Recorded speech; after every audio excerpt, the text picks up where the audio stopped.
Hello বন্ধুরা, কেমন আছে সবাই? আজকে অনেক দিন পর আবার চলে এসেছে একটা রান্নার ভিডিও নিয়ে। আজকে বানাচ্ছি চিকেন কোপ্তা। তার জন্য কিছুটা সিদ্ধ চিকেন নিয়েছি, সেটাকে আমি মিক্সার গ্রাইন্ডারে দিয়ে পেস্ট করে নেব। তার মধ্যে আমি মেশাবো অনেকগুলো উপকরণ, দেখতে থাকো তোমরা। মেশালাম একটা ডিম, তার সঙ্গে গোলমরিচ গুঁড়ো, একটু সামান্য গরম মশলা, লবণ, আর একটু সয়া সস, চিলি সস, আর রেড চিলি সস, আর গ্রিন চিলি সস, আর দেব একটু আদা রসুন কাঁচা লঙ্কা টমেটোর পেস্ট, সামান্য পরিমাণে, খুব বেশি দেব না। দিয়ে আমি এটাকে খুব ভালো করে মেখে নেব। প্রথমে ভালো করে মেখে নেওয়ার পর মাখা হয়ে গেলে এর মধ্যে অ্যাড করব আমি কর্নফ্লাওয়ার। কর্নফ্লাওয়ারটা হচ্ছে বাইন্ডিংয়ের জন্য। যতটা লাগবে পরিমাণ মতো আমরা দিয়ে মিক্স করে নিয়ে তার মধ্যে তোমাদের দেখাতে ভুলে গেছি, সামান্য আমি একটু এর মধ্যে বেকিং সোডা দিয়েছি যাতে এটা সফট হয়। এবার আমি এই গোল গোল করে রেডি করে নেব। প্রত্যেকটা গোল এবার আমি গরম তেলের মধ্যে ভেজে তুলে নেব। এই কোপ্তাগুলোকে সুন্দর করে ভাজতে হবে যাতে ভেতরে কাঁচা না থাকে। একদম লো ফ্লেমে দিয়ে ভালো করে এপিট ওপিট উল্টে লাল লাল করে ভেজে নিতে হবে। একদম নতুন ধরনের রেসিপি, অনেকেই বানানো হতো, তবে আমি খুব একটা বানাই না, খুব কমই বানানো হয়। আজকে বানাচ্ছিলাম তাই তোমাদের সঙ্গে শেয়ার করলাম। এই দেখো, এবার একটা পেস্ট তৈরি করে নিচ্ছি মশলার। তার মধ্যে দিয়েছি পোস্ত, কাজু বাদাম, আর দিয়েছি একটু সাদা তিল, দিয়েছি কয়েক কুচি রসুন, আর দিয়েছি পেঁয়াজ, কাঁচা লঙ্কা দিয়ে, আর আদা দিয়ে পেস্ট করার পর আর একটু দই দিয়ে আমি আর একবার এটাকে পেস্টটাকে ঘুরিয়ে নেব।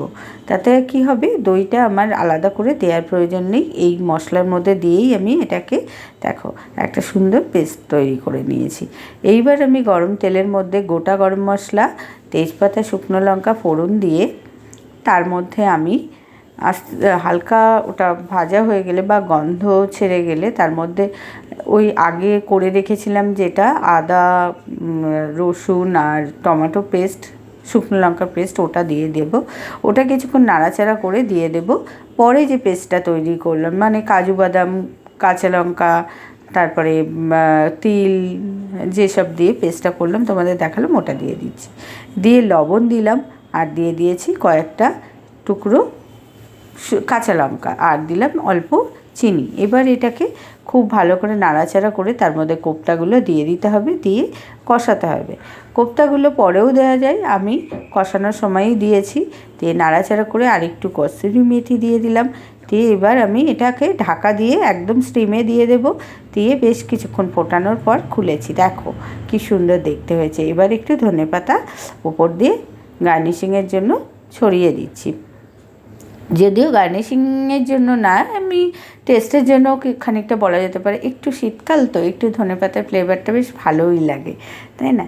ওই জন্য ধনেপাতাটা ছড়িয়ে দিয়ে আমি বেশ কিছুক্ষণ নাড়াচাড়া করে, যেই দেখবো তেলটা ছাড়া ছাড়া হয়ে গেছে, আমি এটাকে নামিয়ে নেব।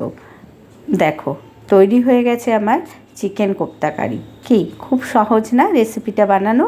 তোমরা একবার বাড়িতে বানিয়ে দেখো, খুব ভালো লাগবে খেতে। রুটি, বিশেষ করে রুটি পরোটার সঙ্গে তো ভীষণই ভালো লাগে। কেমন হয়েছে আজকে আমার রেসিপিটা? ভালো লাগলে অবশ্যই একটা লাইক, কমেন্ট, শেয়ার করে দিও। আর আমি আবার চলে আসবো তোমাদের কাছে কোনো না কোনো রান্নার ভিডিও নিয়ে। আজকে আসি, টাটা।